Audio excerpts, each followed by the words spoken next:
Welcome back to the channel. We're back with our commander deck profile from the Spider-Man set with Spider-Man Miles Morales.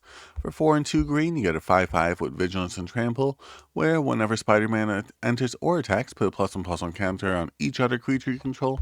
Those creatures gain Trample until end of turn. So, already enters as a 6/6 with Vigilance and Trample itself, but then anytime it attacks, keeps getting stronger, along with making your other stuff stronger. So, we have plenty of ways to benefit from getting some additional +1/+1 counters in order to make sure that we're getting our maximum benefit off of that. Ways to double up, get additional +1/+1 counters. Otherwise, get more +1/+1 counters onto all of our stuff. Really, just a whole bunch of +1/+1 counter synergies. But that's going to be the overall overview of the deck. Let's get into it card by card. Starting off with Bow of Nylea, the first ability is the one we care about. Attacking creatures you control have Death Touch. The way that Trample and Death Touch work together is that you have to deal 1 damage to opponent's creature, no matter what its toughness is, even if they have a 0/20. You deal 1 damage to that creature, then the other damage you have gets dealt directly to your opponent. You pay 2 mana to choose one, put a +1/+1 counter on target creature, or deal 2 damage to target creature with flying, or gain 3 life, or put up to 4 target creature cards from your graveyard onto the bottom of your library in any order. +1/+1 counter there is nice as well. Emerald Medallion for a little bit of cost reduction. Our commander is 6 mana, so we want as much mana help as we could get. We also want to make sure he attacks the turn he comes down, so we have a few ways to give it haste with Lava Spur Boots and Lightning Grease. Ozlet the Shattered Spire. Whenever one or more +1/+1 counters are put on something, you put that many +1 as well. Also, another way to get some +1/+1 counters on your stuff. But really, this gives us everything two +1/+1 counters rather than just the one that Spider-Man normally gives them. So for boots, another haste enabler, Earth Crystal, another cost reduction, and some additional +1/+1 counters. I mean, we may as well double up. I mean, this is already 4 +1/+1 counters if we have the Ozlet with that. And also, we could pay 6 mana and get some +1/+1 counters on our stuff. It doesn't really care about that one too much. It's really the second ability we care about. Great Henge makes so that our non-token creature enters the battlefield, gets some draw power, and some +1/+1 counters onto them. Ozlet, we don't do well with board wipes, so if we get board wiped, let's make sure we have somewhere to put those +1/+1 counters, so we can then put them back onto another creature that will then trample over our opponent.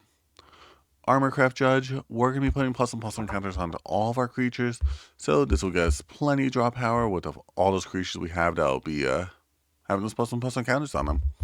Arwen, Weaver of Hope, each other creature you control enters the battlefield with a number of +1/+1 counters equal to Arwen's power.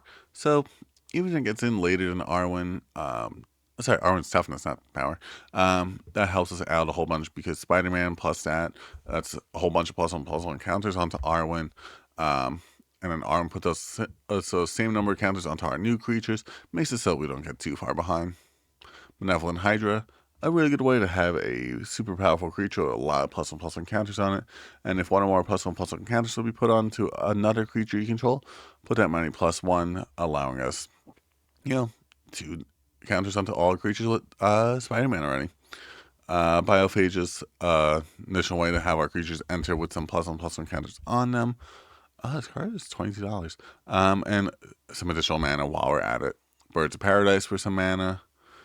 Bristly Bill makes so we get us +1/+1 counters anytime a land enters, which is really good for us, along with having a way to double those token counters and give it to all of our creatures. Champion Lambhold, a creature that really benefits off of having a lot of +1/+1 counters onto it, along with having +1/+1 counters put on itself, but really makes all of our stuff unblockable. I mean, and the stuff that it can block is just going to trample over anyway. Kratos Behemoth, in theory, we're hoping to have a whole bunch of creatures on the board. If we already put those +1/+1 counters on them, they're already pretty strong. Let's make them even stronger with Craterhoof. Defiler of Vigor, whenever you cast a green permanent spell, which I don't know about you, but in a mono green deck, I think we're going to be doing quite a bit. Put a +1/+1 counter on each creature you control.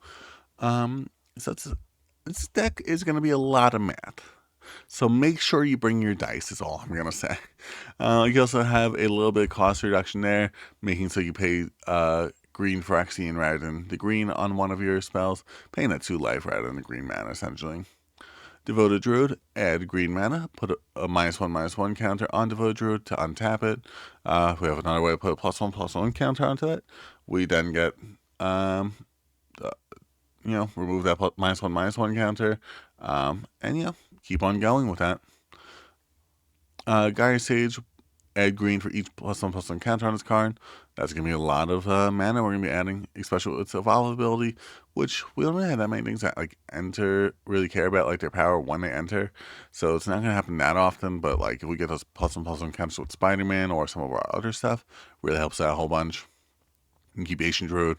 Speaking of creatures that tap for a lot, when they get those +1/+1 counters, we could tap for 3 mana essentially right away. Kami, the Whispered Hopes, another way to get those initial +1/+1 counter onto all of our stuff.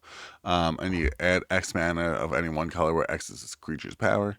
So, if we say this is there when we cast Spider-Man, that's already this tapping for 3 additional mana while we're at it. And then see Spider-Man has a Lava Spur Boots, that's 5 mana off of the spell. Kodama the West Tree, and then we have our stuff Trample, allowing us to search for some basic lands out of our deck to ramp us up quite a bit.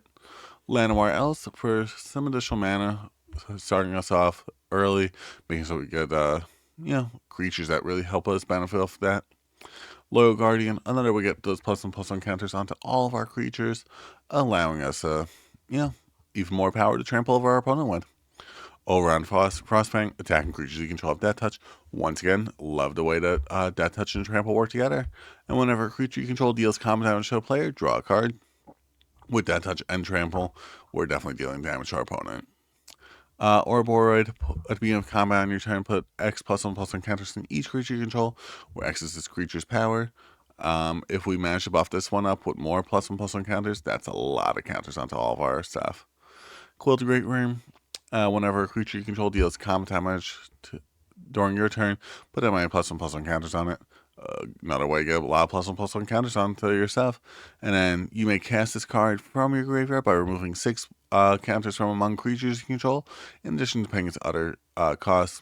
We're going to have the mana at a certain point, because we have a lot of ramp. And then, say if we just had 4 creatures at 2 +1/+1 counters on them, just remove it from Dream, and we got another Great Worm. Renata called to the hunt, makes our creatures enter with an initial +1/+1 counter on them, make sure they get that benefit. Ishkar Primo Renegade, we're going to be putting +1/+1 counters onto all of our creatures, so we may as well use them for some mana while we're at it. Toski, Bearer of Secrets, just an overall just fun card. And then eventually we'll deal some damage with it. Again, it's that draw power. It's also indestructible. It's really just kind of a bit of a menace. And we're playing Spider-Man, so we have to be a bit of a menace. And in Vorinclex, another way to double up our counters. This is half the ones that are put on our opponent. So we get in the way of our opponent's, I was about to say stun counters. I meant to say poison counters. On to the second half of the deck, though. Oh, more than half, because lands are here. Enchantments, Beastmaster Ascension. Ideally, we're attacking with a lot of creatures that are going to be swinging over our opponent. So let's give them even more stats with those additional +5/+5, because this cares about each creature attacking, not necessarily each time we attack. Branching Evolution, another way to double up our +1/+1 counters on our stuff. Concordant Crossroads, we want to make sure our stuff has haste so it act the turn it comes down, especially with that Trample.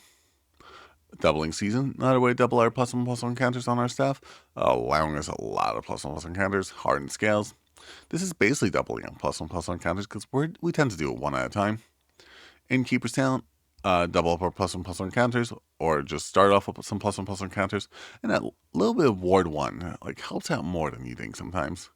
Kenrich's Transformation, we get to draw a card, but also we get to get rid of our opponent's commander for a little bit, where they would have to block with it. But, while we're swinging in on them, we could make sure they don't be as much of a threat. Loading Zone, another way to double up our +1/+1 counters. Master Chef, a way to make sure that our stuff can enter with some +1/+1 counters so we can get some counters on our stuff. Terra Symbiosis, whenever you put one or more +1/+1 counters on your cards, draw that many cards. We like to draw cards. Thickest in the Decade, get some +1/+1 counters on our most powerful things, and if we had the most powerful thing, we get to draw cards at the end of the turn. which we're going to tend to. We have a Quilled Great Worm there. Tribute to the World Tree. Not a way makes our stuff enters with some plus encounters, and if they don't need them, we get to draw some cards.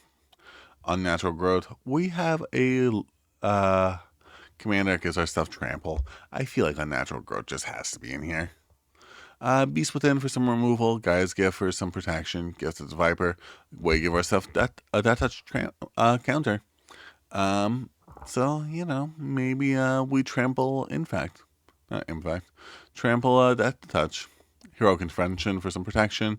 Inspiring Call for some protection, along with a lot of draw power with the sack. Since we're going to be having those +1/+1 counters on all of our creatures. Overprotect, hexproof, and indestructible. We like that protection. Our commander costs 6 mana. We want to make sure we have protection for it. Same thing with Snakeskin Veil. +1/+1 counter while we're at it. Timing of Safekeeping and Tyvar Stand. A whole bunch of protection for our stuff. Both Sage and Doors for some removal. Budget Gaia's Cradle. Forest. Reliquary Tower for some no maximum hand size because it could hurt us quite a bit. And Rogue's Passage to make ourselves unblockable. Cultivate for some ramp. Kodama's Reach for some ramp. Nature's Lore for some ramp. Revisits for some ramp. And Rampant Growth for some ramp. Then Overwhelming Stampede. We're going to have some creatures with a lot of +1/+1 counters on them. So let's give it so that the creature's power is now every creature's power, essentially. Rishkar's Expertise. A lot of draw power off this card. Same with Shamanic Revelation. But that's it right there. If you guys liked the video, make sure you like the video. If you guys want to see more like this, make sure you subscribe so you can stay tuned. So we're going to trying to cover a majority of the Spider-Man commanders. But thanks so much for watching, and I hope you have a great rest of the day.